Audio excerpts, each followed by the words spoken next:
रागी को सिर है झुकाना, बस एक वीतरागी को सिर है झुकाना।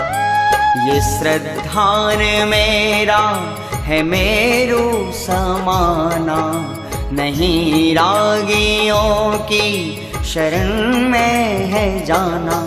बस एक वीतरागी को सिर है झुकाना, बस एक वीतरागी को सिर है झुकाना।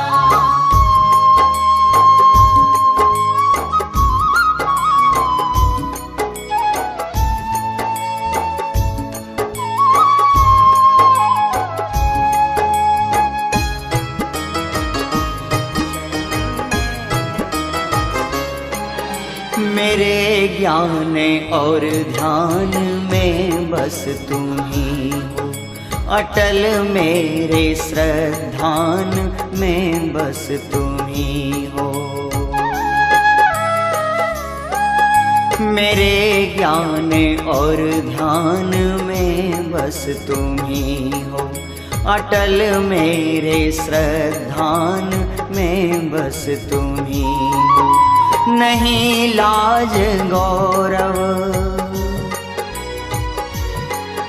नहीं लाज गौरव, न भय मुझको खाना, नहीं रागियों की शरण में है जाना। बस एक वीतरागी को सिर है झुकाना, बस एक वीतरागी को सिर है झुकाना। भले रूठ जाए ये सारा जमाना, नहीं रागियों की शरण में है जाना। बस एक वीतरागी को सिर है झुकाना, बस एक वीतरागी को सिर है झुकाना।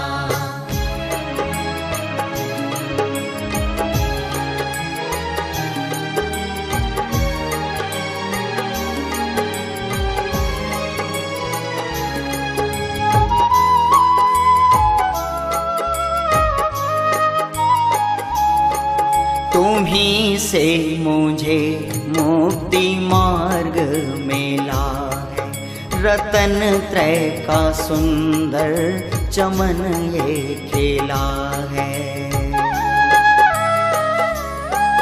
तुम्हीं से मुझे मुक्ति मार्ग मिला है, रतन त्रय का सुंदर चमन ये खेला है। न तीर्थंकरों के,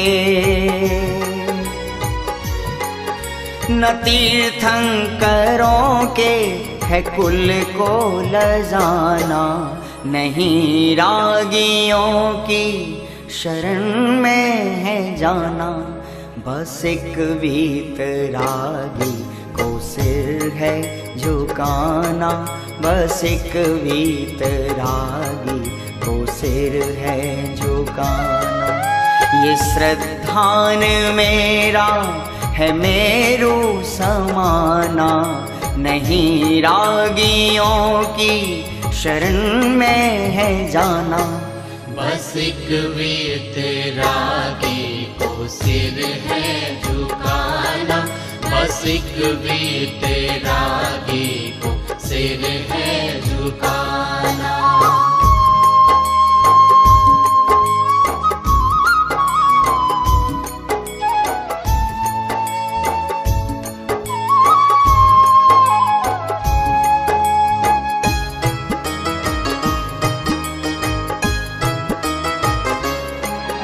मैं हूँ मात्र ज्ञायक ये अनुभव से जाना, तिहूँ लोक में बस उपादेय माना।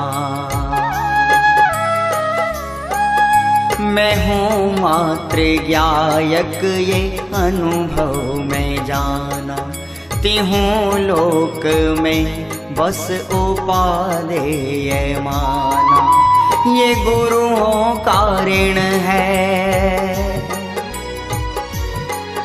ये गुरुओं का ऋण है मुझे जो चुकाना, नहीं रागियों की शरण में है जाना। बस एक वीतरागी को सिर है झुकाना, बस एक वीतरागी को सिर है झुकाना। भले रूठ जाए ये सारा जमाना, नहीं रागियों की शरण में है जाना। बस एक वीतरागी को सिर है झुकाना, बस एक वीतरागी को सिर है झुकाना।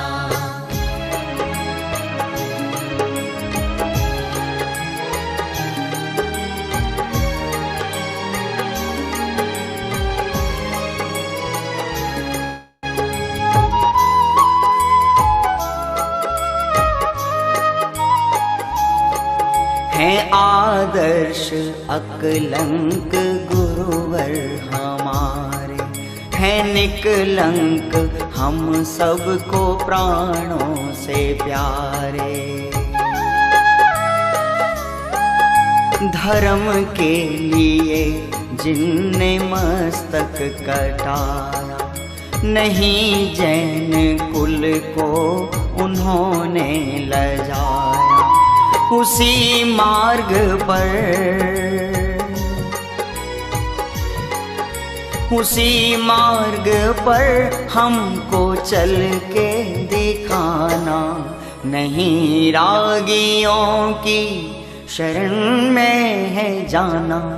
बस एक वीतरागी को सिर है झुकाना, बस एक वीतरागी को सिर है झुकाना। भले रूठ जाए ये सारा जमाना, नहीं रागियों की शरण में है जाना। बस एक वीतरागी को सिर है झुकाना, बस एक वीतरागी को सिर है झुकाना, बस एक वीतरागी को सिर है झुकाना, बस एक वीतरागी को सिर है झुकाना।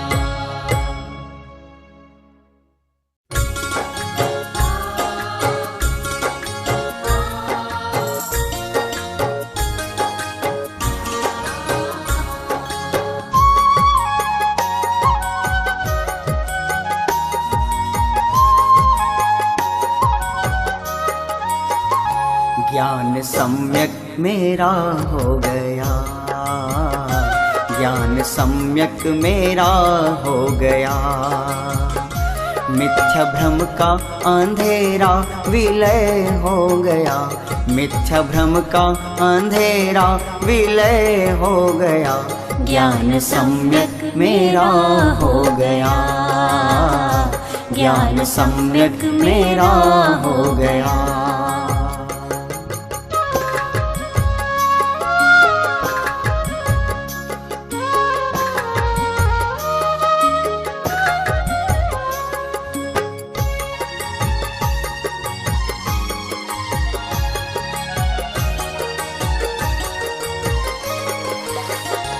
दृष्टि एकांत की ही बनी थी मेरी, और अनेकांत से बेखबर में रहा।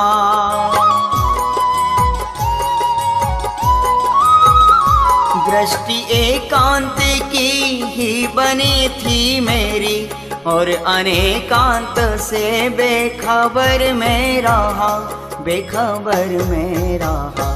साधवादी सहज हो गया, साधवादी सहज हो गया। ज्ञान में ज्ञान का ज्ञान अब हो गया, ज्ञान में ज्ञान का ज्ञान अब हो गया। ज्ञान सम्यक मेरा हो गया, ज्ञान सम्यक मेरा हो गया।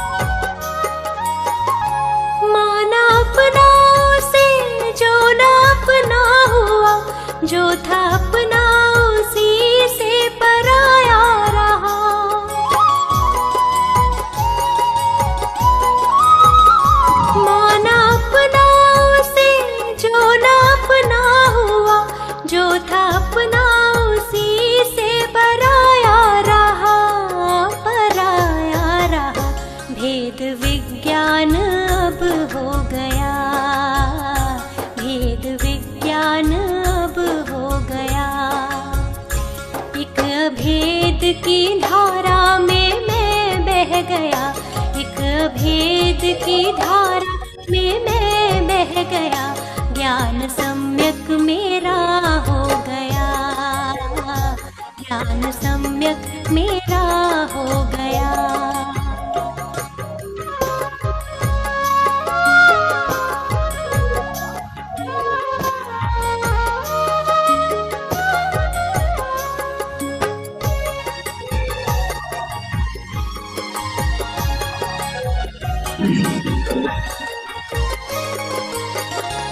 वीर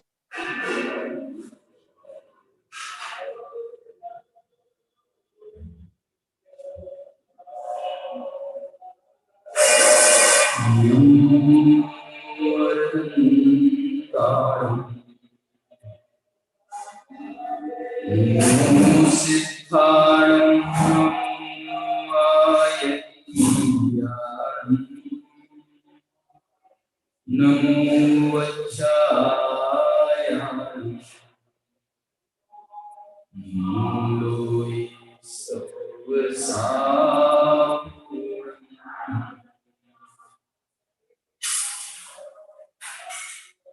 ईश सुरासुर मनुष्यवन्दितं उद्घाटितं कमलम् प्रणमामि वर्धमानं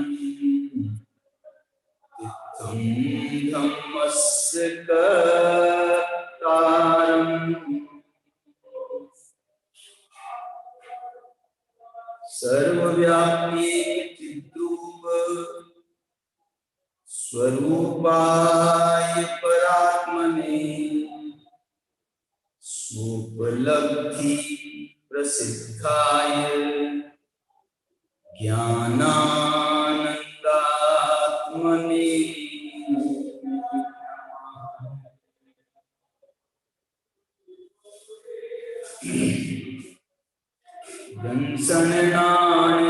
दंसनाचरितेश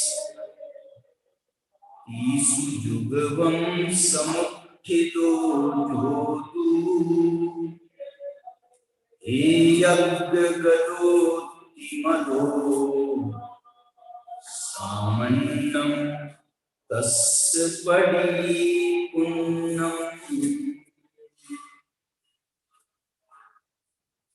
242 गाथा के बारे में कलश की है, 16 नंबर का कलश, उसका भी अपन पाठ करते हैं।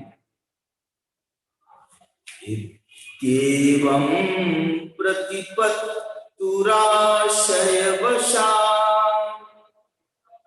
एकोप्यनेति भवन्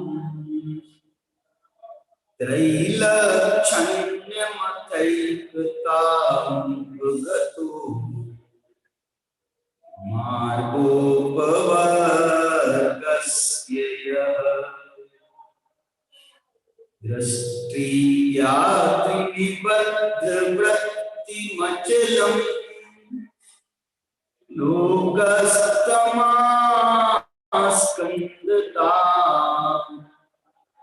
मास्कन्दत्यचिराद्विकाशमतुलम् येनोल्लसन्त्याश्चिते।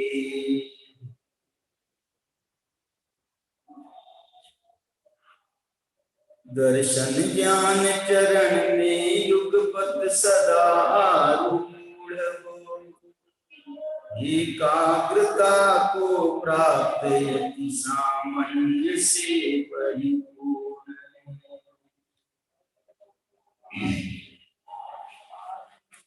इस प्रकार जो प्रतिपादन के अनुसार एक होकर अनेक रूप होता है, निश्चय से तो मात्र एकाग्रता ही पर व्यवहार से तीन रूप होता है। ऐसे मोक्ष मार्ग के अचलालंबन से ज्ञाता दृष्टा भाव को निज में ही बांध ले।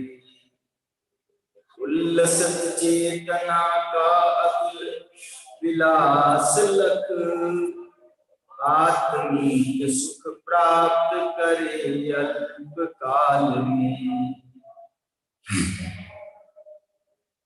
242 नंबर की गाथा ये रोचन सार की वेद ज्ञान चरणार्घ्य सूचक भूमिका की गाथा है।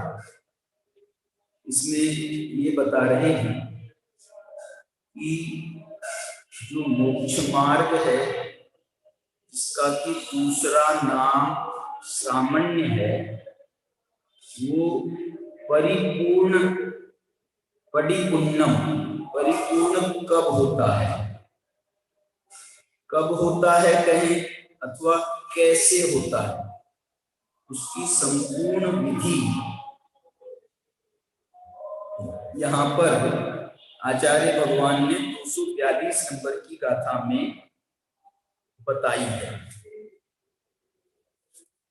इसमें जो है बहुत सारे विषयों का समावेश जो तो गाथा में ही है और फिर टीका में कुछ और विषयों का भी समावेश इसमें हुआ है।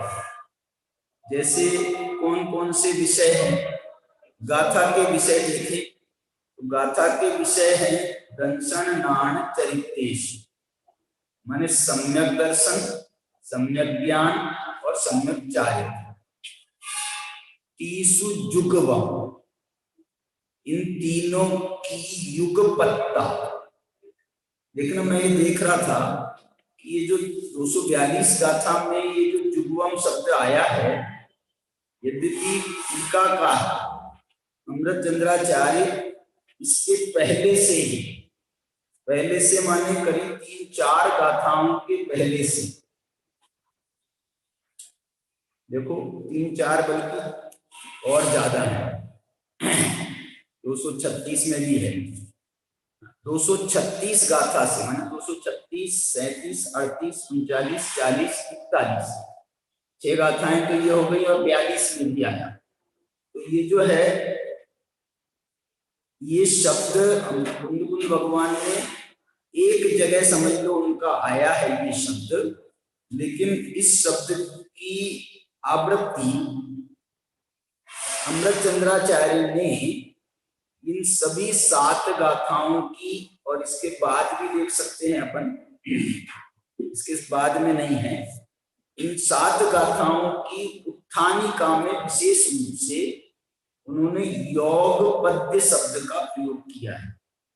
माने योग पद्य का सम्यक दर्शन ज्ञान चारित्र की तीनों की एकता, योग पद्य का अर्थ जो है एकता भी कर सकते हैं, युगपद का अर्थ भी है और एकता अर्थ भी इसमें समाविष्ट है। तो जो है ये जो है ये बात उस 7 गाथाओं से कह रहे हैं। 236 में उन्होंने, अच्छा एक पे ये बात कही जा रही है, और दूसरा ये जो दर्शन ज्ञान चारित्र शब्द का प्रयोग ये भी इस गाथा में विशेष रूप से हुआ है। 242 गाथा में दर्शन ज्ञान चारित्र माने इस शब्द का प्रयोग, इसके पहले दर्शन ज्ञान का प्रयोग हुआ और संयत का प्रयोग हुआ, संयम शब्द का भी प्रयोग हुआ, लेकिन चारित्र शब्द का प्रयोग इस गाथा में विशेष रूप से हुआ है। उसमें भी कुछ एक विशेष संदेश है। क्या संदेश है?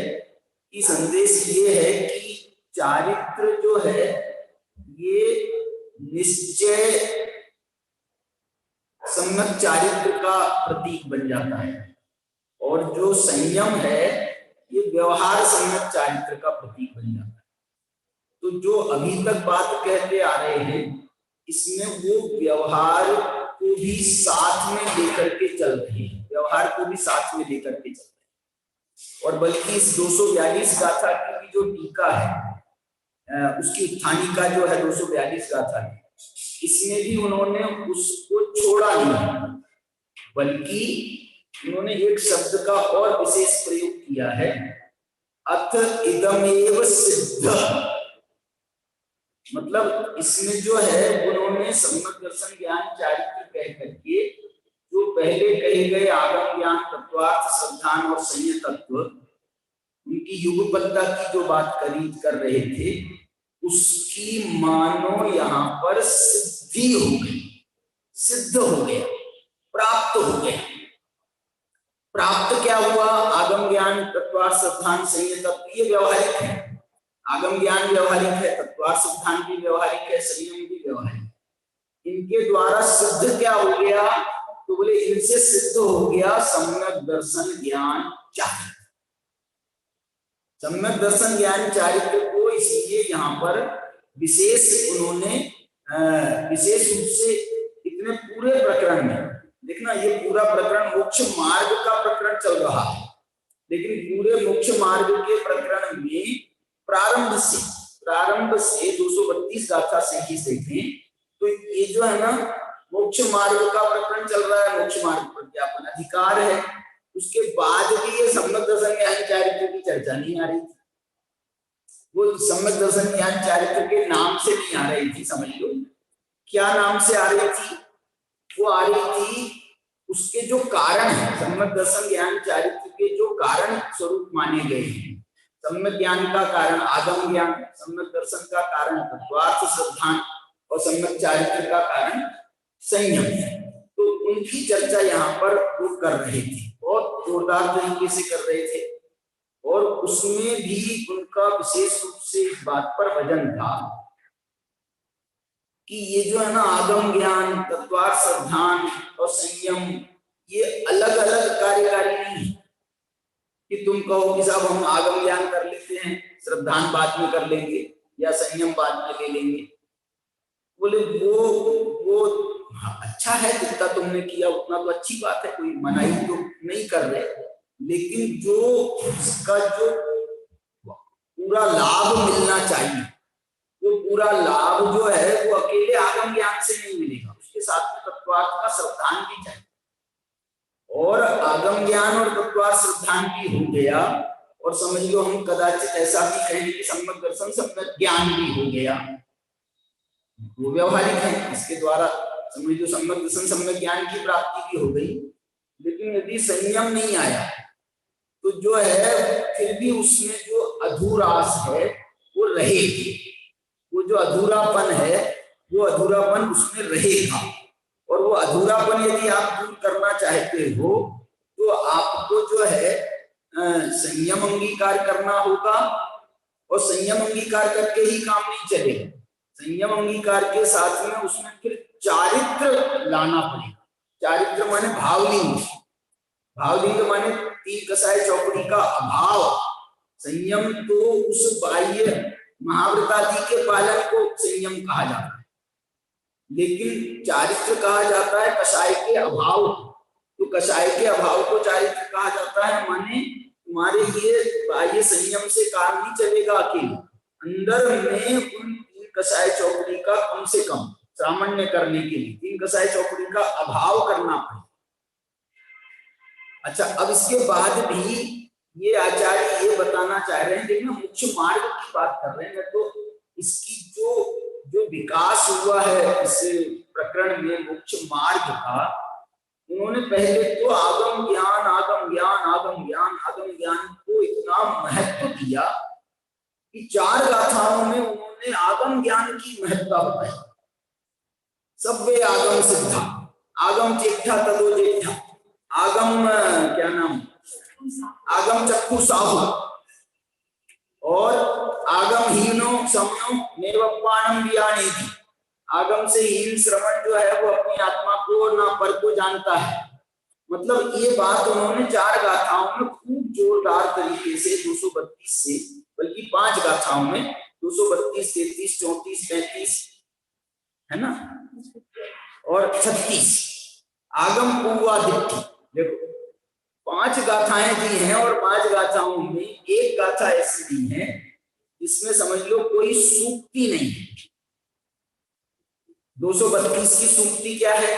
232 की सूक्ति ये है आगम चेष्टा तदो जेठा, ये 232 की सूक्ति है। 233 की सूक्ति क्या है? आगमहीनो समनो नेवपानम परम ज्ञानी, थोड़ी बड़ी।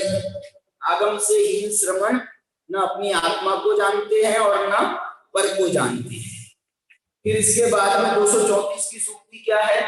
आगम चक्षुषा, जो साधु हैं वो आगम चक्षु होते हैं। फिर 235 की सूक्ति क्या है? सर्वे आगम सिद्धा, सब कुछ आगम से सिद्ध होता है। वाह जैसे खजाना मिल गया हो, बोलते साहब ये मिल गया, आगम मिल गया है, मैंने सर्वे आगम सिद्धा, हमारी सब सिद्धियां ये आगम से हो जाएंगी। क्या क्या हो जाएंगी? तो उसमें लिखा भी है, अत्था गुण पद्ये चित्ते जानन्ति आगमेनि विचित्ता ते विते समना। माने इसके द्वारा पदार्थों की प्राप्ति हो जाएगी, गुण पर्याय उसके समझ में आ जाएंगे, उसके द्वारा हमको इच्छिता, इसके द्वारा फिर अनुभूति भी हो जाएगी, और तेरी ते समना, इसके माध्यम से हमको श्रवण धर्म भी समझ में आ जाएगा, श्रवण बन जाएंगे। ऐसा आगम जो है, क्या कह रहे थे? आगम से, आगम के लिए सब्बे आगम सिद्ध। ये सूक्ति छोटी छोटी है, लेकिन आप उसके भाव अंदर देखो तो जो क्या बोल रहे हैं, सब्बे आगम सिद्ध, सब कुछ आगम से सिद्ध है। सब माने एक ऐसा लोक में अपन देखें, लोक में भी देखें कि भैया जैसे कोई शादी ब्याह होता है ना, तो बोले भैया हम दहेज में क्या दे दें, आपको बता दो दहेज में क्या दे दें। तो वो लिस्ट दे दे भैया, ये पलंग दो और क्या क्या टंकी दो वो क्या क्या होता है, टंकी दो, ये दो, वो दो, फ्रिज दो, आजकल की समझ लो, कार दो, तो ये जो भी है, माने छोटे लोग होते हैं ना तो छोटी बात है। तो बड़े लोग कैसी बात करते हैं बता दो?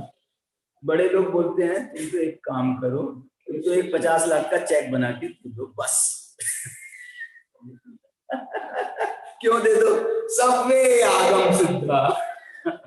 अब वो जो है ना, तुम वहां से भेजोगे, हमारे यहाँ आने में टूट होगी, ये होगी, तो जो है ना हम यहीं पर नया ले लें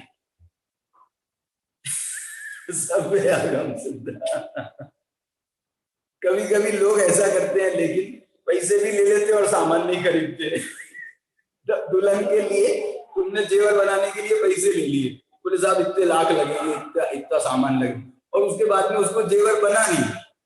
इसलिए जो है ना मायके वाले भरोसा नहीं करते, तो बना करके बना कर बोले जो होगा थोड़ा, जो 19-20 होगी, बोले हमारे यहाँ बहुत अच्छा वो है, बनाने वाले अच्छे हैं, बहुत अच्छे हैं, विश्वस्त हैं, अपने परिचित हैं।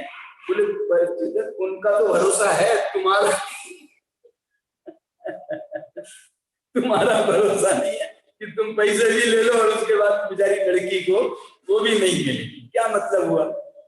कहने का मतलब मेरा ये कहना है कि जैसे ये 50 लाख रुपए का चेक क्या बता रहा है, ये इससे सब हो जाएगा, पूरी गृहस्थी बन जाएगी, घर बन जाएगा, फ्लैट खरीदी हो जाएगी, 25-30 लाख रुपए का फ्लैट ले सकते हो, फिर उसमें सजा सकते हो 10-5 लाख से, और दुल्हन को भी सजा सकते हो, तुम सब कर सकते हो 50 लाख में। मतलब एक एवरेज की बात है, नहीं तो पेट तो 50 करोड़ में भी नहीं भरता लोगों। तो ये जो है सव्वे आगम सिद्ध, क्या बात, माने कुंद भगवान ने क्या, माने इशारों में उन्होंने क्या बात, इसकी अपन ने खूब चर्चा करी है। वैसे सव्वे आगम सिद्धा की खूब चर्चा करी। जब आज से 100 साल पहले, 100 ही साल बहुत है, 100 साल लगभग, मुनि नहीं थे। तो मैंने बताया था ना, शांति सागर महाराज जो थे शुरू पहले, बड़े शांति सागर, वो शांति सागर जी ने ये आगम पढ़ करके मुनि धर्म की चर्या सेट करी। आगम पढ़ करके मूलाचार, ये चरणानिका, अनगार धर्मामृत, माने परंपरा तो रही है हमारी, लेकिन बीच में 200-300 साल की परंपरा बहुत बिगड़ गई थी। और ये भट्टारकों का युग आ गया तो इसमें और ज्यादा खराब हुई, और मुनि धर्म की परंपरा और ज्यादा खराब हुई। खराब कैसे हुई कि मतलब वो मुनि के नाम से जय माने जाते थे, मुनि के नाम से ये भट्टारक ही पूज रहे थे, मुनि के नाम से। मुनियों को तो भट्ट कहा जाता है, अकलंक देव को भट्ट कहा जाता है, ये भट्टारक बन गए। भट्टारक माने अनंत भगवान के लिए, तीर्थंकर परमात्मा के लिए भट्टारक शब्द है। परम भट्टारक देवाधिदेव अपन बोलते हैं ना, परम भट्टारक देवाधिदेव। अब वो जो है इनने इतना बड़ा अपना नाम है, और वो एक कारण होता है, वो एक कारण होता है कि जिससे फिर जो है ना आगे का रास्ता बंद। अब जैसे श्वेतांबरीकरण हुआ तो उन्होंने कहा जब कपड़े पहने साधु बन सकते हैं तो उतारने की क्या जरूरत। अब हम जो है ये सारा संसार संभालते हुए, इनका भट्टारकों का बड़ा संसार होता है गांव के गांव इनके नाम होते हैं, तो बोले साहब इतना संभालते हुए जो है अब हम साधु रह सकते हैं, पूज सकते हैं। पूजाएं होती हैं बाकायदा अष्टद्रव्य से, अष्टद्रव्य से पूजाएं, इतना बड़ा वो है। तो वो जो है, और गाड़ी घोड़ा हाथी सब सवारियां चले, वाहन चले, और कहने को कहे बोले काय के लिए कर रहे हैं, बोले कि हम अपने लिए कुछ नहीं करते, हम ये तो संस्था लेके चल रहे हैं, इतना बड़ा मैंने अपना धार्मिक क्षेत्र है, तो क्या कैसे चलेगा काम तो वो जो है बहुत खराब हालत रही। तो समझ लो ये इनको शांति सागर जी की एक बड़ी कृपा रही, कह सकते हैं हम, कि उन्होंने मतलब जब अध्ययन करेगा ना आदमी, आगम पढ़ेगा, तो ये तो मुनि धर्म का स्वरूप नहीं, और ये दिख रहा है हमारे। और मालूम है ये बात, यहाँ पर भी तेरापंथी जो उत्तर भारत में तेरापंथी समाज जागृत रही उस समय भी, और भट्टारकों के एक प्रकार से विरोध में रही। माने उनका एक जो तेरापंथ का एक नियम था, मालूम, एक नियम है, आप पढ़ना, तेरापंथ के एक नियम में है भट्टारक को नहीं मानना। तेरापंथ के एक नियम में है भट्टारक को नहीं मानना, और वो जो है तो यहाँ पर वो जीवित रही। लेकिन उसके बाद भी खास बात ये रही कि मुनि यहाँ भी पैदा नहीं, विद्वान तो खूब बड़े बड़े स्तर पर पैदा हुए, मुनि पैदा नहीं। देखो एक बड़ा संकट हो जाता है। संकट क्या हो जाता है, जब प्रूव करने का नंबर आता है कि भैया ये सही नहीं है, ये सही नहीं है, सही नहीं है, तो आदमी को ये लगता है कि मेरे को फिर सही होके दिखाना पड़ेगा ना, ऐसे काम तो कमजोर वाला काम तो चलेगा नहीं। और अपनी योग्यता वैसी भाषित नहीं होती कि हम बिल्कुल जो है जैसा वर्णन हम भावलिंगी मुनियों का कर रहे हैं हम खुद कर रहे हैं वैसे हम बन सके, ये तो हमको वर्तमान परिस्थिति दिख नहीं रही है। तो वो जो है वो अंगीकार नहीं करता है, अंगीकार नहीं करता है, तो जो है ना वो एक इतना बड़ा गैप तैयार हो जाता है। और उस गैप में जो है मुमुक्षु समाज के साथ भी यही संकट, आज जो मुमुक्षु समाज के सामने यही संकट है। क्या संकट है कि जो है ना, जो हमने स्वरूप आगम से पढ़ा वैसा वैसा हमको लगता है कि हम कर नहीं पाएंगे, हम कर नहीं पाएंगे, हम कर नहीं पाएंगे। तो और यदि हम उसके बिना ले ले तो फिर हम भी वैसे ही हो जाएंगे, उद्दिष्ट भोजन अनिर्दिष्ट भोजन मिलेगा नहीं, क्या करेंगे। जंगल में रहना जो है, तीनों मौसमों में रहना, ये संभव नहीं दिखता है। मतलब ये जो सब चीजें हैं वो ऐसा लगता है कि हम तो कर नहीं पाएंगे, इसलिए अच्छा और कर नहीं पाएंगे। और फिर हम जो है ना गलत आदर्श प्रस्तुत करें, ये भी जो है हमको सहन नहीं है। गलत आदर्श प्रस्तुत करें ये भी हमको सहन नहीं है। तो ये जो बैकलॉग हो जाता है, और इस बैकलॉग का मालूम है ये परिणाम भी आया देखने में पिछले 20, 25, 30, 40 सालों में। क्या परिणाम देखने में आया कि मुमुक्षु समाज में भावनाएं तो खूब जोर के भरी गई, खूब जोर के, मुनियों के संबंध में भी, मुनियों का अच्छी भावनाओं की बोल रहा हूं मैं, विरोध की भावना नहीं, निंदा की बात नहीं, ऐसी भावनाएं भरी गई। तो अंदर से तो वो उर्मियां जागृत हुई मुमुक्षुओं के भी। तो वो जो जागृत हुई तो उसको जो है अब कैसे पूरा किया जाए, कैसे पूरा किया जाए। तो जो सामने थे उनसे ही दीक्षा लेकर के काम, अब जब तुमने इनसे दीक्षा ले ली तो अब जो है इनके अनुशासन में आपको रहना पड़ेगा। अब वे अनुशासन कर रहे हैं कि तुम्हारा जो मुमुक्षु है ना, तुम्हारा जो तत्व ज्ञान, उसका तुम विरोध करो। तो अब वो बेचारा जो है मुमुक्षु परिवार में पैदा होकर के उसको वो तत्व ज्ञान के विरोध में भी खड़ा हुआ। ऐसे एक नहीं 20 उदाहरण, पुरुषों के नहीं स्त्रियों के उदाहरण, आरिकाओं के उदाहरण है, मुनियों के उदाहरण, आरिकाओं के नहीं मुनियों के उदाहरण, मुनियों से ज्यादा आरिकाओं के उदाहरण।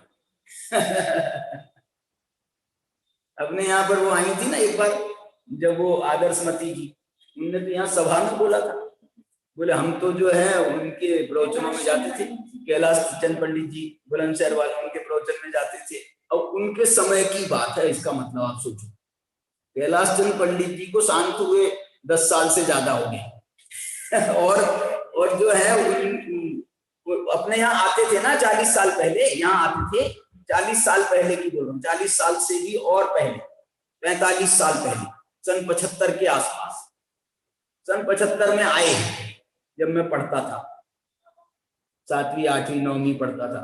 75 में मैं 10वीं में था, उसके पहले आए हम, उसके पहले आते रहे। नहीं गन्ना लानी, ये तो अपने कक्षा वाले थे। 3 टाइम उनकी कक्षा चलती थी, डंडे वाले पंडित। वो जो है वो उनने जो है ना भटके नहीं, समझ गए?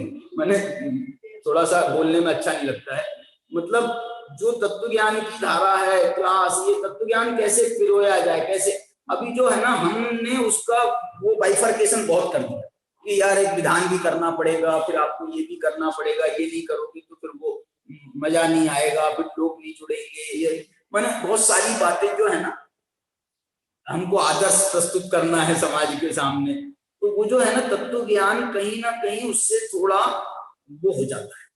तुम 1 घंटा 1.5 घंटा थक करके आए विधान में बैठ करके, अब हम यहाँ पर तत्व ज्ञान सुनाएंगे ना तो आपका उतना मन थोड़ी लगे, और उसमें जो है लेट हो जाते हैं, फिर जतीश भाई इशारा करते हैं, पंडित जी आधा घंटे,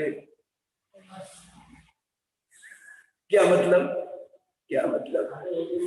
हाँ, मैंने और प्रवचन जो है आधा घंटे में निपटा, मर गए राम।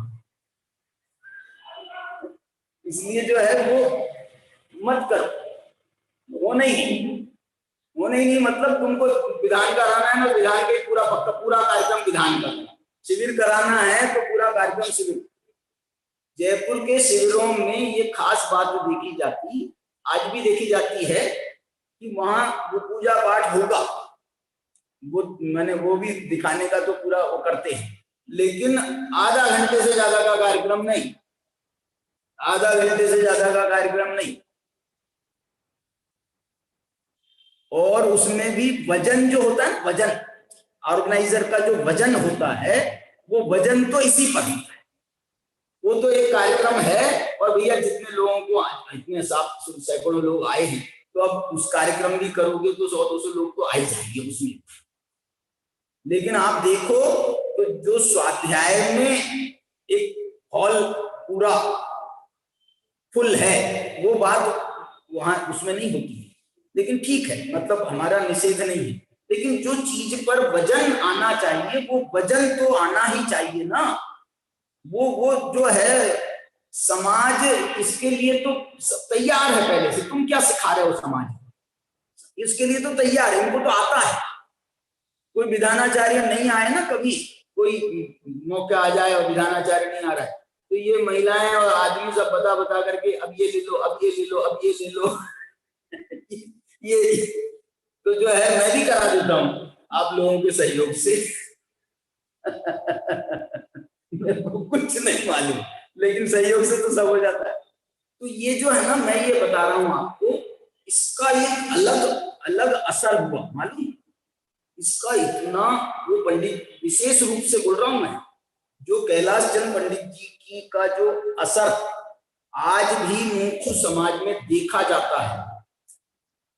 नागपुर की समाज कहो, तुम्हारी छिंदवाड़ा की समाज कहो, सिवनी है, और जगह जगह के भोपाल, सागर, ललितपुर, कहाँ नहीं, छोटे छोटे और इंटीरियर में भी, माने बड़े बड़े विद्वानों को कोई भूल जाता है नाम लेना उनका कि भैया वो हमारे यहाँ आते थे, वो हमारे को, उनने हमको पढ़ाया, उनने, लेकिन उनने जो ठोस नींव डाली थी ना, ठोस याद करा दी। अब जैसे अपने वो 5 साल क्लास चली थी तत्वार सूत्र की, 25 साल से हम स्वाध्याय करा रहे हैं, उसको कोई याद नहीं करता। वो जो काम हुआ था ना, वो जो ठोस काम होता है, वो ठोस की अपने आप में उसको याद किया जाता है। तो कराओ ना, कौन ने मना किया? अब वो संयम ले रहा है। अब ये लोग बहुत अच्छा काम हो रहा है पाठशालाओं के माध्यम से, माने विपिन जी कर रहे हैं यहाँ पर, ये लोग भी जो हैं, मतलब देखना बड़ा जोरदार काम होगी।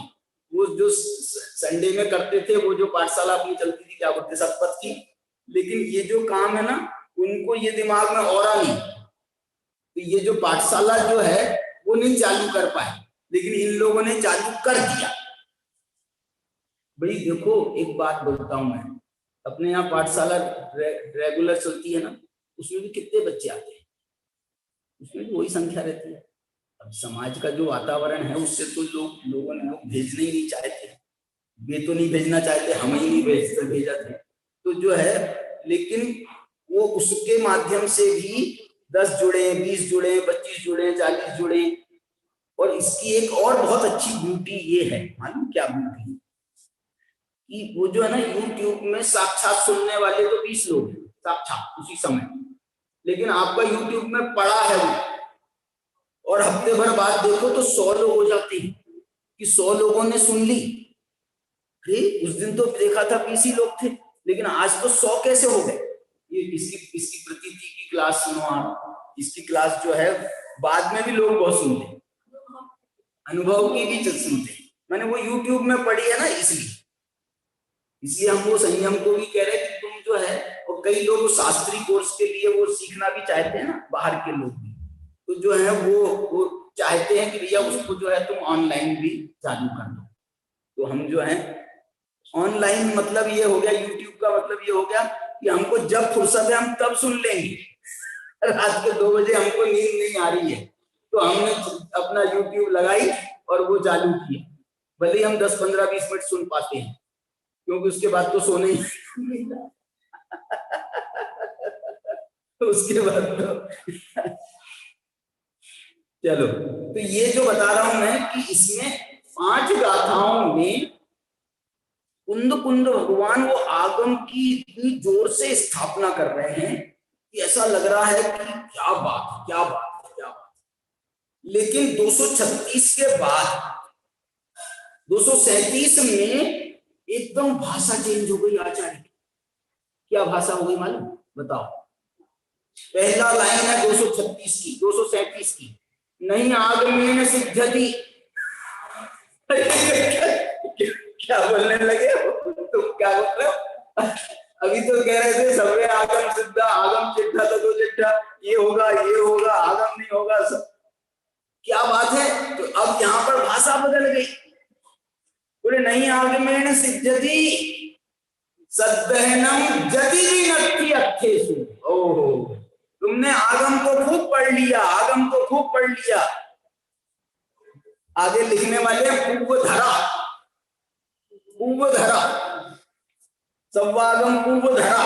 तो जो है इतने भी हो जाओगे, लेकिन यदि सद्दहनम नत्थि जदि अर्थेषु, यदि भी अर्थेषु, यदि श्रद्धान नहीं हुआ। क्यों नहीं हुआ? क्योंकि श्रद्धान वाला जीव ही संयत होता है और वही निर्वाण को प्राप्त होता है। सद्दह मानो अत्थे असंजतो वाना निपादी। और देखो ये भी कह रहे हैं आगम नहीं, आपने आगम का अभ्यास नहीं किया, नहीं आगम का अभ्यास कर लिया और श्रद्धान नहीं किया तो कोई मतलब नहीं। और श्रद्धान भी कर लिया असंयम नहीं लिया तो क्या हुआ, तो भी निर्वाण नहीं होगा। देखो अब ये जो है ना, आगम को स्थापित कर रहे थे, अब आगम को स्थापित नहीं कर रहे हैं, बल्कि उसकी बैकलॉग बता रहे हैं। बैकलॉग बता रहे हैं कि ये जो है ना, जो अज्ञानी मतलब सम्यक दर्शन ना हो, संयम ना हो, तो जो अज्ञानी है वो कर्मों का क्षय, 238 गाथा बता रहा हूं, कर्मों का क्षय, वो जो कितने भव, लाख करोड़ भवों में, लाख अथवा करोड़ नहीं, लाख इंटू करोड़ भवों में जितने कर्मों की निर्जरा नहीं करता है, उतने कर्मों की निर्जरा कौन, ये ज्ञानी माने कौन, सम्यक दृष्टि और उसके साथ में संयत हो, तो फिर तो क्या है ज्ञानी। आगम का अभ्यासी ज्ञानी नहीं माना गया।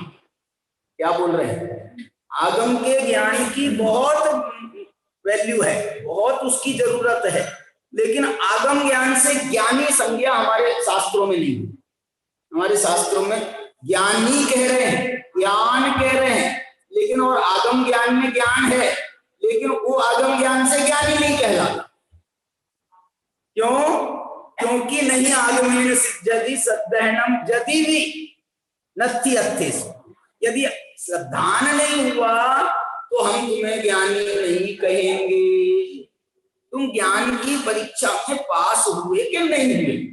ज्ञान की परीक्षा में पास कौन कहलाता है? जो श्रद्धानी होता है वो ज्ञान की परीक्षा में पास होता है। ये स्टेप्स हैं, स्टेप्स बाय स्टेप्स।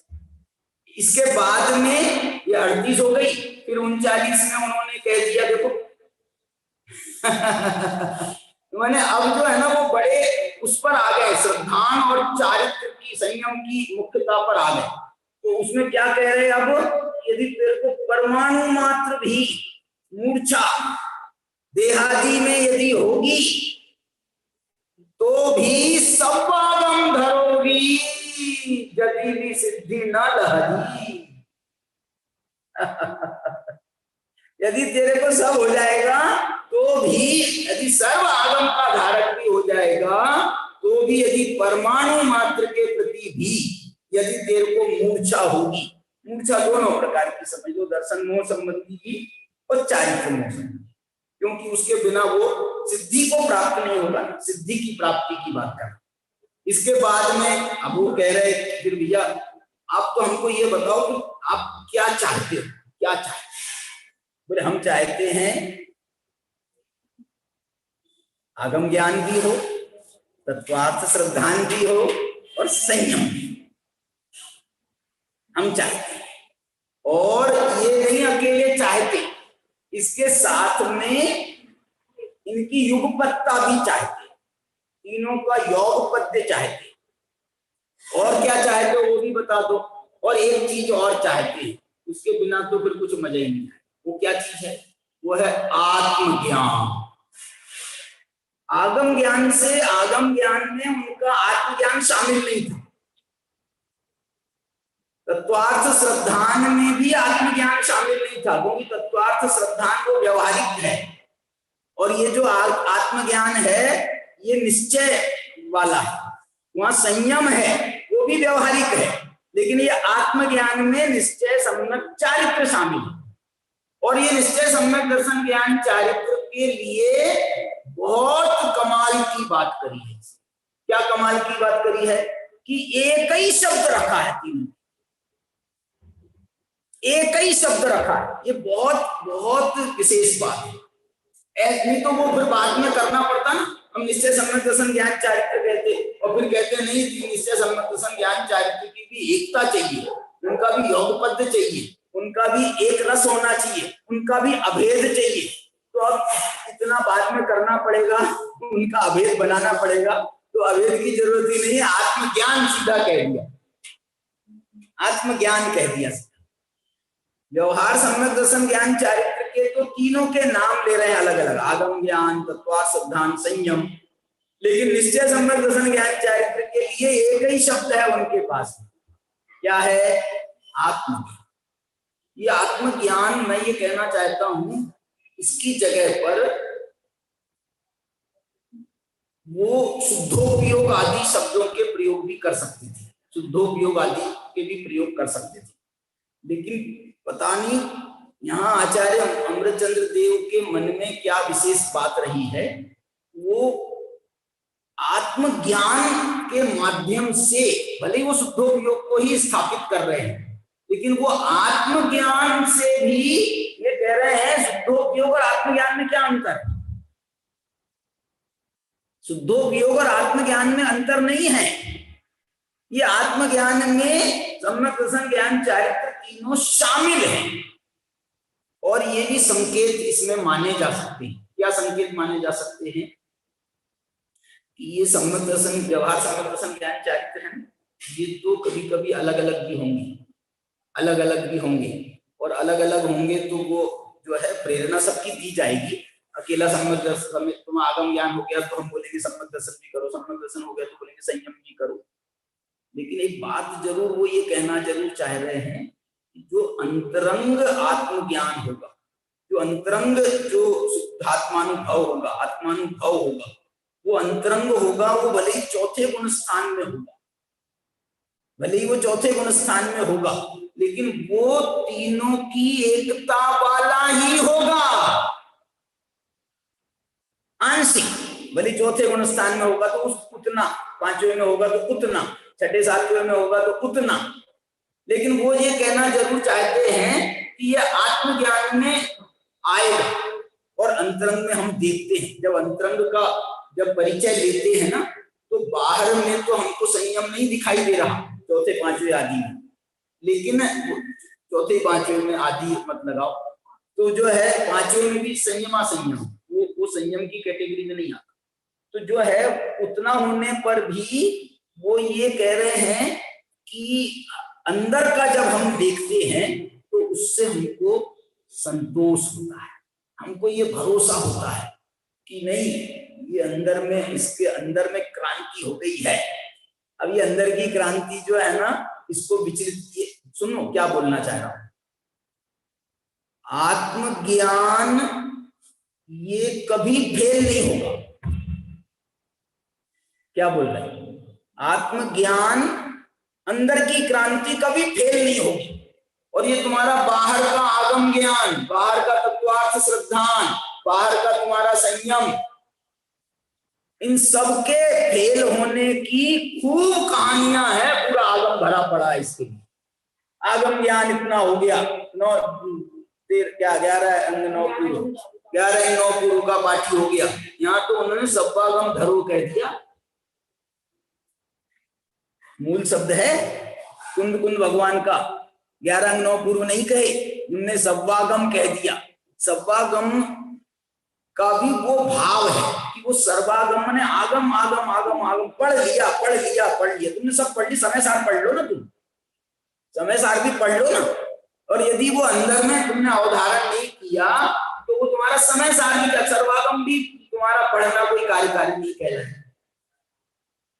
सर्वागम पढ़ना भी कोई कार्यकारी। ये तो एक प्रकार से वास्तव में ये 11 अंग 9 पूर्व जो कह करके वो इतना ही बताना चाह रहे हैं, तूने आत्मज्ञान नहीं पढ़ा, तूने आत्मज्ञान नहीं पढ़ा तो तूने समझ लो 11 अंग 9 पूर्व बस 99% हो गया, लेकिन वो ही रह गया। 99 क्यों कह रहा हूं बोलो? 11 अंग 9 पूर्व जो है वो 99 ही है।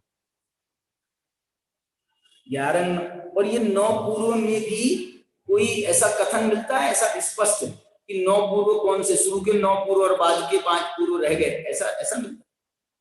11 अंग 9 पूर्व का जो कथानक मिलता है उसमें जैसे 14 पूर्व होते हैं टोटल, तो इसको 11 अंग 9 पूर्व का पाठी कहा जाता है। तो 11 अंग 9 पूर्व में कौन से 9 पूर्व है? शुरू से 9 तक, या कोई उसमें छांटे गए या क्या है, भगवान है पता नहीं।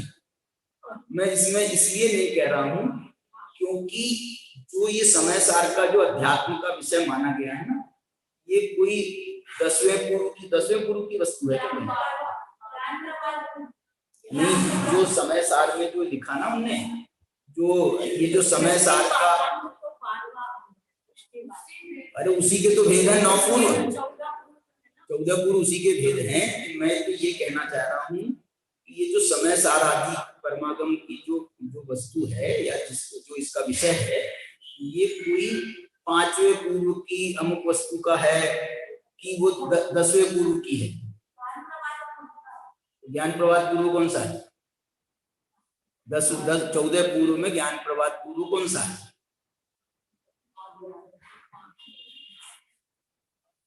इसलिए मैं कह रहा हूँ देख लेना, देख लेंगे अपन उसमें स्टडी कर सकते हैं।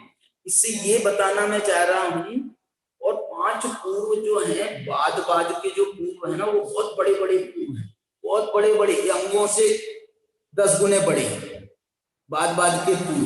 तो जो बाद के पूर्व बड़े हैं तो उसमें तो फिर वो 99% वाला मामला नहीं आएगा। चलो कोई बात नहीं, लेकिन इन्होंने तो कमाल कर दिया ना, इन्होंने 11-9 पूर्व नहीं कहे ना, ये तो सव्वागम धरोवी कह रहे हैं ना, सव्वागम धरोवी शब्द का प्रयोग कर रहे हैं। तो आप उसका भाव समझो। चलिए, तो इसमें ये बताना मैं चाह रहा हूं आपको कि आचार्य ने एक अपना वो बताया कोर्स कि इतना जरूर होना चाहिए यार, कोई जो श्रवण है उसको इतना तो होना चाहिए। क्या होना चाहिए? पंच समिदोति गुप्तो, 5 समितियां होनी चाहिए, 3 गुप्तियां होनी चाहिए। पंचेंद्रिय संबुडो, 5 इंद्रियों पर विजय होनी चाहिए। जिद कसाओ, हाँ ये इसमें जो है ना, ये देखना, इसमें व्यवहार और निश्चय इन सबका जो है इसमें सम्मिलन किया गया है, इसको सबको समेटा गया है। इसलिए अमृत चंद्राचार्य ने इसमें जो है ना आगम ज्ञान तत्वार्थ सिद्धांत संयत तत्व योग पद्य और आत्मज्ञान योग पद्यम मपि साध्यति, माने उन्होंने उसमें तीनों की युगपत्ता और आत्मज्ञान की युगपत्ता को भी साथ में शामिल किया। तो इसमें जो ये जिद कसाओ है ये शब्द, दूसरा दंसन समग्गो, ये जिद कसाओ में क्या आ गया बताओ? इसमें चारित्र आ गया, चारित्र। और वो चारित्र कैसा होना चाहिए? दंसन नाण समग्गो, वो दर्शन ज्ञान से सहित तो होना चाहिए। तो उससे क्या होता है? सो श्रवणो, वो श्रवण होता है। सो संयदो भणिदो, उस श्रवण को संयत कहा गया है। ये संयम जो है शब्द है, ये संयम शब्द ऊपर इसमें समिति गुप्ति पंचेंद्रिय विजय तो आए, महाव्रत नहीं आए, 5 महाव्रत नहीं आए। ये 5 महाव्रत कहाँ हैं? ये संयम में। ये जो संजत शब्द है ना, संजत मूल में जो संयम शब्द है वो 5 पापों की निवृत्ति का नाम व्रति जिसको अपन कहते हैं। तो व्रत किसे कहते हैं? तो हिंसा व्रत स्त्रिया ब्रह्म परिग्रहेभ्यो वृत्तिर्व्रतम, और वो पूर्ण है तो महाव्रत है, और एक देश है वो अनुव्रत है। तो वो जो है, इसलिए ये संयम शब्द जो है ये व्रति बने की सूचना दे रहा है, ऐसा समझना। अब इसके बाद में देखना, ये तो एक प्रकार का इसका बाह्य परिकर बताए। अब वो पूछ रहे हैं कि ये जो है ना, हमको ये ऐसा कोई श्रवण दिख जाए सामने, 5 समिति, 3 गुप्ति, 5 इंद्रिय विजय, ये जिद कसाव, व्यवहारिक एक जिद कसाव भी होता है ना, अंदर का जिद कसाव होता है और एक व्यवहारिक भी जिद कसाव होता है। व्यवहारिक जिद कसाव कैसे होता है? द्रवलिंगी मुनि को जो ये कहा कि उसके शरीर के टुकड़े टुकड़े कर दो और नमक मिर्च भुरक दो, उसके बाद भी जिसकी आंख की कोर लाल ना हो, माने कसाय ना आए। ये लालिमा किस बात की प्रतीक है? आंख की, ये कसाय की प्रतीक है, क्रोध ना आए। तो इसलिए जो है ये व्यवहारिक कसाय को जीती उसने। तो बोले हम कैसे पहचाने? ये बहुत प्यारी बात है इसके बाद वाली 241 गाथा की है ना। वो बोले कि हम कैसे पहचाने कि ये जो है सच्चे श्रवण। तो सच्चे श्रवण के लिए वो 5 समितियों का पालन कर रहा है, ये सच्चे श्रवण की पहचान नहीं है। 3 गुप्तियों का पालन कर रहा है, ये भी सच्चे श्रवण की पहचान नहीं है। 5 इंद्रियों का विजय प्राप्त कर रहा है, वो भी सच्चे श्रवण की माने, ये तो द्रव्यलिंग की आवश्यकता है, इसके बिना तो द्रव्यलिंग नहीं माना जाए। यदि 28 मूल गुणों का पालन नहीं कर रहा है तो उसको तो हम द्रव्यलिंगी भी मानने में हमको सोचना पड़ेगा। इसलिए ये समझ लो एक प्रकार से ये द्रव्यलिंग है। अब बोले साहब आप हमको अंदर से बताओ ना, फिर हम कैसे पहचाने कि उनको लक्षेत शब्द दिया है। लक्षेत कथम संयतस्य कीदृग लक्षणम इत्यनुशासन, वो संयमी का वास्तविक लक्षण क्या है, अंतरंग लक्षण क्या है। तो अंतरंग लक्षण में जो उन्होंने बताया है ये है भावलिंग। क्या है? समसत्तु बंधुवग्गो समसुह दुःखोपशंस निंद समो समलोठ कंचनो गुण जीवित मरणे समो समनो। ये समता भाव से उसकी पहचान, ये समता भाव से उसकी पहचान। और समता भाव के भी तुमको जो है ना कोई एकाध समता भाव दिख जाए तो भी तो दूसरे भी समता भाव ट्राई करके देख लेना। क्या बोल रहे? मैंने एक तुम शत्रु मित्र में समता भाव रखने वाले दिखे तो भी अभी पक्की बात नहीं समझना, उसमें समसु दुख को भी देखना, दुख में समता भाव है क्या। उसके बाद और कोई पहचान कर, एक और पहचान करके देख लेना, प्रशंस निंद सम, प्रशंसा करके देखना उनकी, निंदा करके देखना उनकी, उससे तुमको पता चल जाए। और कोई पहचान है क्या? बोले हाँ, वो जो अपने घरों में उदाहरण अच्छा नहीं होता, जैसे हम कोई किसी की परीक्षा लेते हैं, वो नाम नहीं ले रहा मैं, किसी की परीक्षा लेना है तो अब वो जो है ना हम उसके लिए घर में जानबूझ करके हमने एक अंगूठी रख दी, हमने और कोई चीज ऐसी रख दी सामने और नजर बचा करके देख भी रहे हैं कि क्या एक्शन होते हैं इनकी। तो वो जो है ना ये इससे भी हमको उसकी ईमानदारी की जैसे परीक्षा होती है, ऐसे यहाँ समलोठ कंचनों, और मालूम है इसके लिए इतना प्यारा शब्द दिया है उन्होंने, लोठ कंचनों में मालूम क्या शब्द दिया है? लोठ को कह रहे हैं अमृत चंद्राचार्य के शब्द, अकिंचित कर। लोठ जो है वो अकिंचित कर है, मैंने ऐसा हमारा जैसे चश्मा पड़ा वहां पर, तो वो जो है ना किसी का उस पर मन नहीं आएगा, बोले आप इसको चुरा करके क्या करेंगे, और कंचन पड़ा हो तो उसके लिए उन्होंने कहा ये अकिंचित कर है और वो उपकारक है, उसके लिए उपकारक शब्द डाला था। यही है इदम मम अकिंचित कर, इदम उपकारकम, ये मेरे लिए अकिंचित कर है और ये मेरे लिए उपकारक है। और ये अकिंचित कर चीज किस बात की प्रतीक है? मालूम? संयमी जो मुनिराज होती है उनके पास में जो पीछी कमंडल होते हैं, वो पीछी कमंडल जो है ये लोठ है। लोठ है माने अकिंचित कर है, माने वो जो है किसी के कोई काम के नहीं है। हमारे घर के ये तो तुम्हारा पता नहीं कमंडलू चूरा होगा कि नहीं चूरा होगा, ठीक है क्या नहीं है क्या होगा, और लकड़ी का है और का ले जाके क्या करेंगे। और एक दूसरी बात भी, यदि हम चुरा के ले भी गए ना तो पकड़े जाने की संभावना ज्यादा है। क्यों? उनको मालूम है अरे ये तो मुनि महाराजों के हैं, ये तो मुनि महाराजों के। ऐसी कोई चीज हो कॉमन, हमारे बर्तन तुम्हारे चुरा लिए हमने तो हमारे घर के बर्तनों में मिक्स हो जाएंगे। कोई चीज ऐसी हम ले गए, चोरी का माल बेचते हैं ना लोग, तो वो तो दुकान में शामिल हो जाती हैं चीजें। तो अब जब दुकान में शामिल हो गई तो बोले भैया जरूरी है कि ये कपड़ा जो हम लाए हैं तो कोई चोरी का ही है, हमारे पास देखो बिल रखा है, जो भी है। तो ऐसा बता करके अकिंचित कर, लोठ का मतलब जो है, लोठ का मतलब ये नहीं है कि वो कोई काम का नहीं है, सामान्य जन के कोई काम का नहीं। हम कह रहे हैं कोई भारी भारी लोठ भी हो, भारी भारी लोठ भी हो तो वो भी तो बिकेगा, तो कुछ ना कुछ तो देके जाएगा कि नहीं जाएगा? लोहे का कीमत में तो बिकेगा कि नहीं बिकेगा?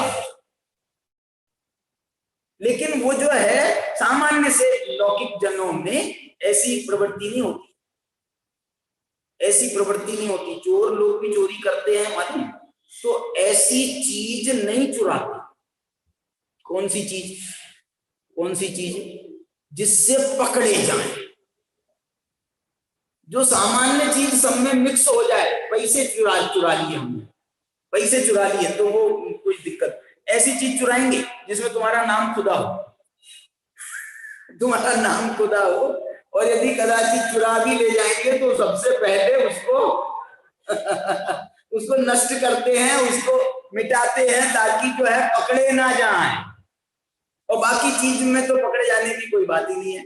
नोट थोड़ी कोई तुम्हारा नाम लिखा है नोट पर, ऐसे कई बार आपने देखा होगा कि बाकी चीज तो कोई चुराई नहीं घर की, बस इनने तो सिर्फ उस पर हाथ मारा क्योंकि बोले जल्दी थी, कोई टाइम नहीं था, इतना पकड़े जाने का डर बहुत था, तो ऐसा करके बस जो हाथ में लगा और जो बिल्कुल सेफ चीज थी बस उतना लिया और भाग गए।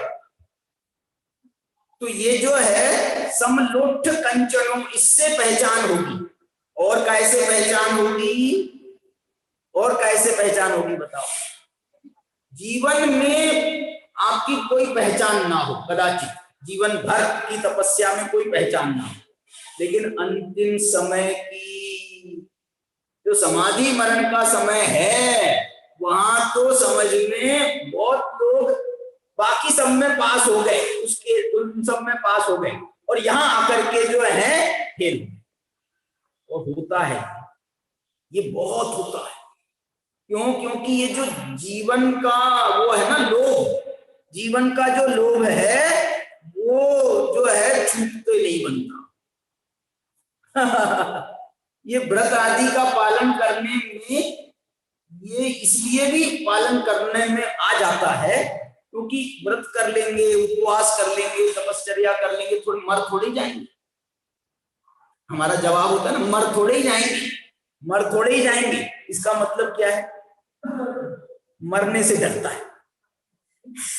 इससे ये तो सिद्ध हो गया कि बाकी किसी से नहीं डरता, लेकिन मरने से डरता है।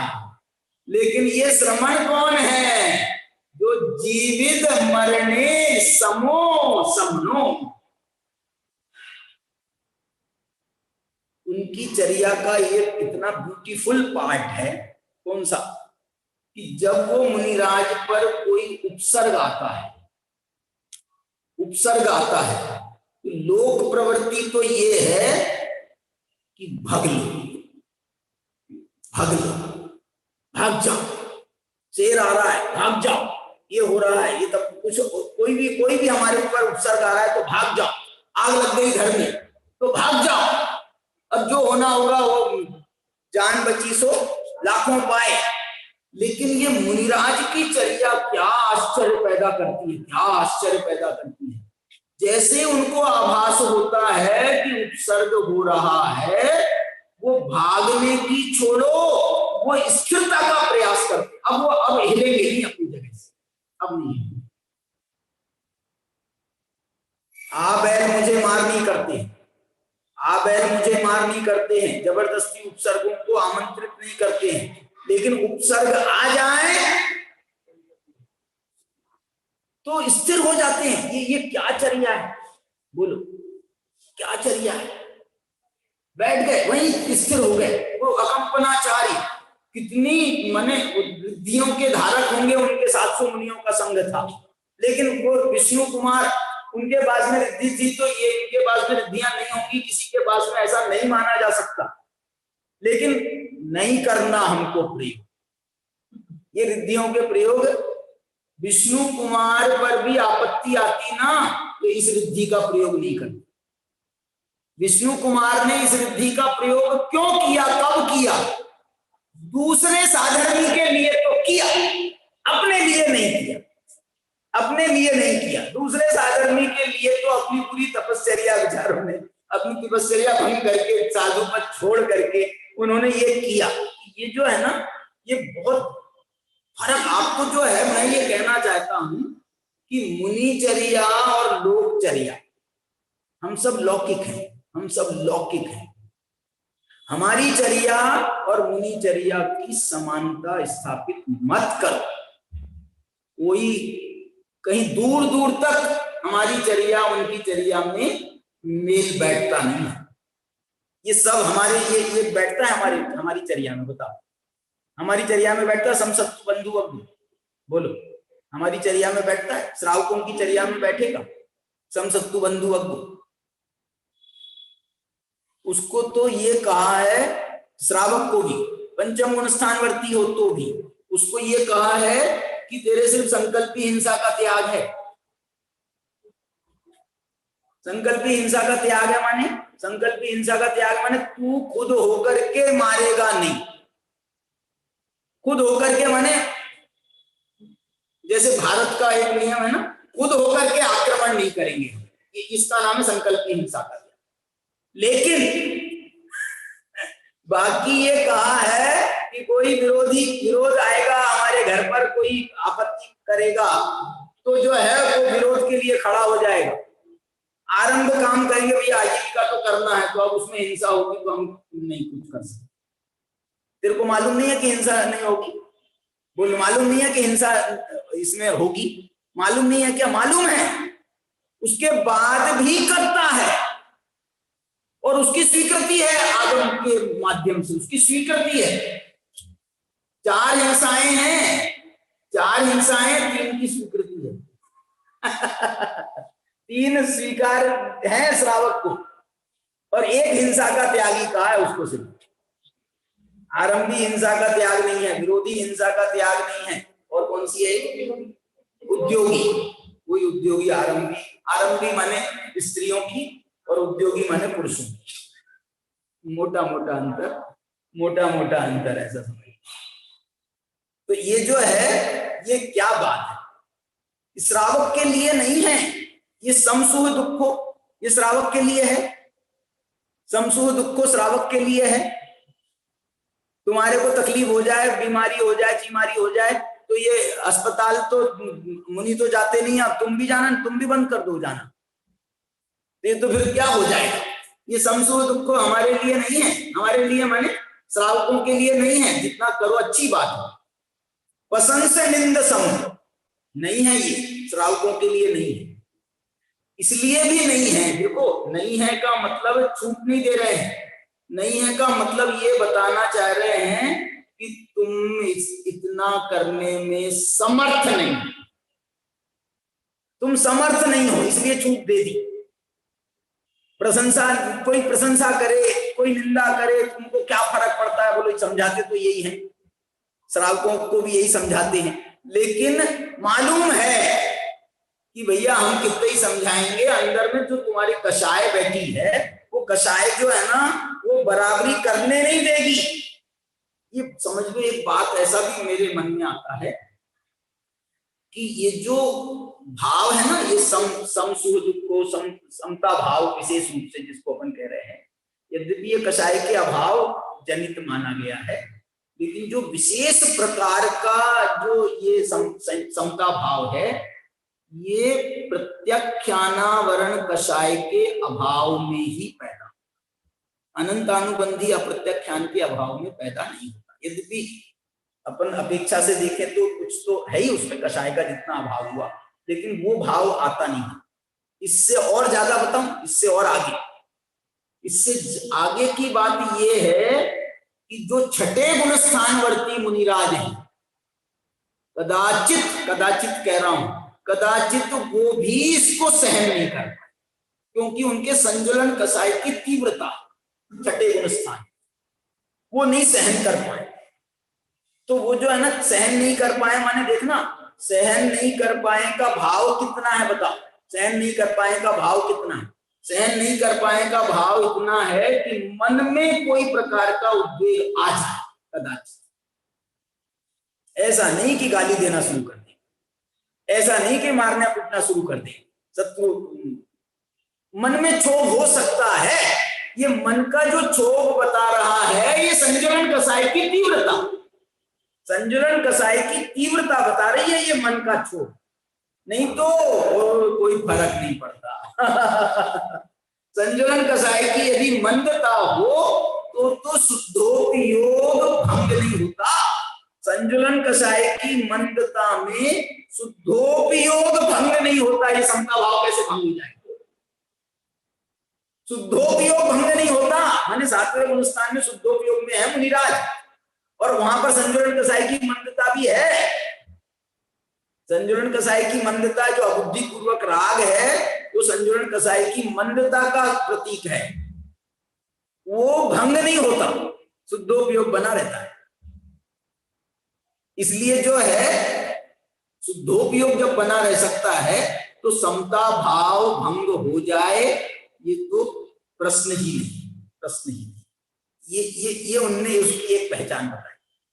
इसके बाद में जब समय हो गया, इसके बाद में उन्होंने 242 नंबर की गाथा में इसका पूरा एक प्रकार से उपसंहार कर रहे हैं, और यहां पर उन्होंने एक अपने पूरे इंटेंशन बताए आचार्य ने कि हम जो ये 12 गाथाओं में आपको जितना समझा रहे थे ये काय के लिए था, तो बोले दर्शन नान चरित्रेषु, दर्शन ज्ञान चारित्र के लिए था। सब दर्शन ज्ञान चारित्र माने सम्यक दर्शन ज्ञान चारित्राणि मोक्ष मार्ग, उसके लिए था ये सब, उसकी भूमिका बना रहे थे। और तीसु जुगवम समुत्थितो जोदु ये यज्ञ गतो समणो, और ये काय के लिए था? दर्शन ज्ञान चारित्र की एकाग्रता काय के लिए थी? युगपत्ता काय के लिए थी? ये यज्ञ गतो, एकाग्रता को प्राप्त करने के लिए। क्यों? क्योंकि एकाग्रता को प्राप्त जो श्रमण है उनका ही सामान्य परिपूर्ण मदो माने माना गया। ये जो है बहुत सुंदर जो भाव ये पूरे मोक्ष मार्ग प्रज्ञापन के हैं, उसकी अपने थोड़ी चर्चा करी है। टीका पर आधारित थोड़ी चर्चा और बाकी है।